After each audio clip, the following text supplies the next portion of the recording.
अब जब मैं उरमची पहुंच गया तो वहाँ पे लोगों का काफ़ी रश था और मैं चाह रहा था कि मुझे सिंगल रूम ही मिले। तो वहाँ पे सिंगल रूम अब अवेल नहीं थे। वो कह रहे थे कि अगर आप सिंगल रूम लेना है तो आपको 150 यॉन्स और पे करने पड़ेंगे। तो मैंने उन्हें बताया कि क्योंकि मुझे उन्होंने गाइड बड़ा अच्छा किया था पाकिस्तान के वहाँ से अमले ने, तो मैंने उनसे कहा जी कि मैंने तो कुछ नहीं पे करना, क्योंकि हमने तो ऑलरेडी आपको क्योंकि हमने तो ऑलरेडी आपको पे किया हुआ है, तो मैं तो आपको कुछ पे नहीं करूँगा। उन्होंने कहा जी फिर डबल बेड यानी जो डबल बेड वाला रूम है ना वो आपको मिलेगा, यानी उसमें वो हैं सिंगल बेड लेकिन वो लहदा से हैं, तो डबल बेड वाला रूम आपको मिलेगा जिसमें 2 बेड होंगे।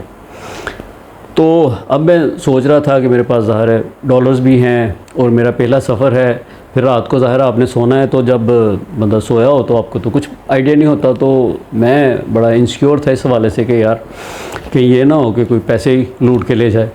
तो फिर मुझे ना एक गुजरांवाला के पाकिस्तानी थे एक बुज़ुर्ग, वो भी यही डिमांड कर रहे थे कि मुझे सिंगल बेड वाला रूम दें। तो उन्होंने मेरी तरफ देखा, उन्होंने कहा जी आप ऐसा करें कि ठीक है आप मेरे साथ एडजस्ट कर लें, हम लोग रूम को शेयर कर लेंगे। तो मैंने कहा जी ठीक है। हम लोग गए वहाँ पे, वो आते जाते रहते थे। उन्होंने अगले दिन गांजो के लिए जाना था और मैंने अगले दिन शंघाई के लिए फ़्लाई करना था। तो हम लोग वहाँ पे गए और उन्होंने मुझे बताया, हमने फिर वहाँ पे मगरिब की नमाज इकट्ठे अदा की और डिनर शिनर किया। तो क्योंकि वहाँ पे अब हमें आइडिया नहीं था कि कौन सी चीज़ किस तरह की है, हमने बस थोड़ा थोड़ा खाया। तो अगले दिन सुबह क्योंकि पहला रोज़ा था तो हमने रोज़ा भी रखना था, तो मैं फिर भी अपने वो जो डॉलर्स थे मैंने अपने सराहने में रखे और उसको बड़े मज़बूती से पकड़ के तो मैं रात सोया।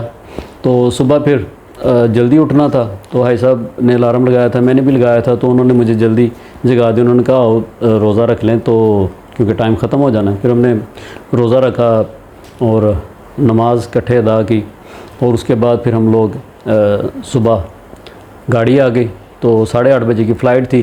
तो हम लोग पहले निकले और एयरपोर्ट पहुंच गए। अब वहाँ से जो अगली फ़्लाइट थी शंघाई के लिए, तो उसमें फिर मैं सवार हो गया और जो वो पाकिस्तानी भाई थे साहब, वो गांजू के लिए उनकी फ़्लाइट अलहदा थी तो उधर चले गए। तो अब जब मैं वहाँ पे पहुँचा, हालांकि मैंने बोर्डिंग कार्ड लिया है, सारा कुछ लिया है, इसके बावजूद मुझे लग रहा था कहीं मैं गलत फ़्लाइट में तो नहीं बैठ गया, यानी बोर्डिंग कार्ड लेने के बावजूद, क्योंकि आपका पहला एक्सपीरियंस था वहाँ जाके। मैं इतना यानी कंफ्यूज हुआ था कि मुझे लगा कि यार मैं गलत फ़्लाइट में तो नहीं बैठ गया। तो मैं अपने साथ बैठे ना वो चाइनीज़ से बात करूँ, वो चाइनीज़ लोगों को ज़्यादा इंग्लिश नहीं आती। तो ये बात मुझे उरमची पहुंच के भी आइडिया हुआ, क्योंकि जिसको भी एक्सक्यूज़ भी आप कहते थे तो वो कहता था जी कि वो फ़लाने काउंटर पे चले जाएं, क्योंकि बहुत कम लोग तब इंग्लिश समझते थे। तो वहाँ पे वो जो मेरे साथ चाइनीज़ बैठे थे, तो मैं उनसे पूछूं अब कि हम लोगों ने शंघाई, ये फ़्लाइट शंघाई जा रही है ना, मैं कंफर्म कर रहा था कि कहीं मैं गलत तो नहीं बैठा। तो मैं उनसे कह रहा हूँ कि ये फ़्लाइट शंघाई जा रही है। तो अब वो उनकी प्रोनाउंसिएशन में और हमारी प्रोनाउंसिएशन में बहुत फ़र्क है, तो उसे समझना है कि ये मैं किस शहर की बात कर रहा हूँ। मैं शंघाई कह रहा था, तो अच्छा उसको कोई 2-4 दफ़ा कहने के बाद ना उसे थोड़ी समझ आई कि ये कह रहा है शंघाई। तो शंघाई वो कहता अच्छा संघाई, मतलब इस तरह बड़ी मुश्किल से उसने उसे बोला लफ्ज़ को। तो मैंने कहा हाँ जी, तो उसने कहा हाँ जी शंघाई ही जा रही है। अच्छा अब मेरा क्योंकि रोज़ा था तो वैसे भी सफ़र में और पूरी तरह नींद पूरी नहीं हुई थी, तो मैंने कहा कि वहाँ से वो तकरीबन 4-4.5 घंटे की फ़्लाइट थी उरमची टू शंघाई। तो मैंने कहा थोड़ी देर रेस्ट करता हूँ, तो मैं सो गया। वो जब एयर होस्टेस आई वो सर्विंग करने के लिए, तो वो चाइनीज़ भाई ने मुझे उठाया, उन्होंने कहा जी उठें कुछ खा लें। तो मैंने कहा यार मेरा तो रोज़ा है, आई एम फास्टिंग। तो उसने कहा कि उसे अब समझ नहीं आ रही थी, तो वो कहे कि मुझे अब यानी अभी तो मैं वहाँ पे पहुँचा था, मुझे चाइनीज़ समझना तो दूर की बात या लिखना तो दूर की बात, मुझे तो अभी बोलना नहीं आती थी। तो मैं पहुंचा तो वो अब मुझे कह रहा है कि उसने वो चाय पकड़ी हुई और उसको जो मिक्स करने के लिए स्टिक दी थी उन्होंने शुगर को मिक्स करने के लिए।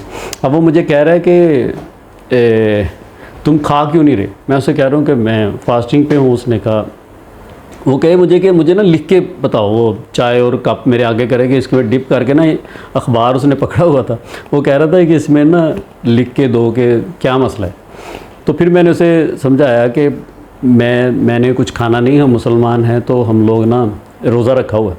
अच्छा, फिर उसे क्लिक की, वो जिस तरह उसे वो संघाई वाली बात क्लिक की, इसी तरह उसे ये रोज़े वाली बात भी क्लिक की। अब उसने ना मुझे पूरा एक्ट करके उसने कहा, अच्छा यानी जब सूरज सुबह को निकलता है तो आप लोग खाते हो, उसके बाद जब वो गुरूब होता है, इस तरह पूरा मुझे याद है कि उसने इस तरह का इशारा बनाया। तो उसने कहा जब वो गुरूब होता है तो फिर आप खाते हो। मैंने कहा जी बिल्कुल ऐसे ही है। अच्छा, उसने कहा फिर ठीक है, आप करो रेस्ट। तो फिर वो 4 साढ़े 4 घंटे के बाद जी हम लोग शंघाई लैंड कर गए। तो वहाँ पे जो मेरे बड़े भाई के ब्रदर इन लॉ थे ज़फ़र साहब, उनके एक दोस्त थे, वो मुझे रिसीव करने के लिए आए हुए थे। तो शंघाई से अब हमने ईवो के लिए जाना था। तो वो ईवो से बाय ट्रेन उसका तकरीबन कोई मेरा ख़्याल कोई 1.5-2 घंटे का सफ़र था। तो फिर वहाँ से मैंने बाय ट्रेन हम लोग शंघाई से ईवो पहुँचे। तो इससे अगली जो बातें हैं वो आपको इंशाल्लाह नेक्स्ट एपिसोड में शेयर करेंगे आपके साथ। तो हमारे साथ जुड़े रहिएगा। हमारे वीडियोस को आपकी लाइकिंग और कमेंट से पता लगना है कि आपको हमारी वीडियोस कैसी लग रही हैं। और मेरे चैनल को सब्सक्राइब करना ना भूलिए। तो आपसे मुलाकात होगी इंशाल्लाह नेक्स्ट एपिसोड में। तब तक के लिए अल्लाह हाफ़िज़।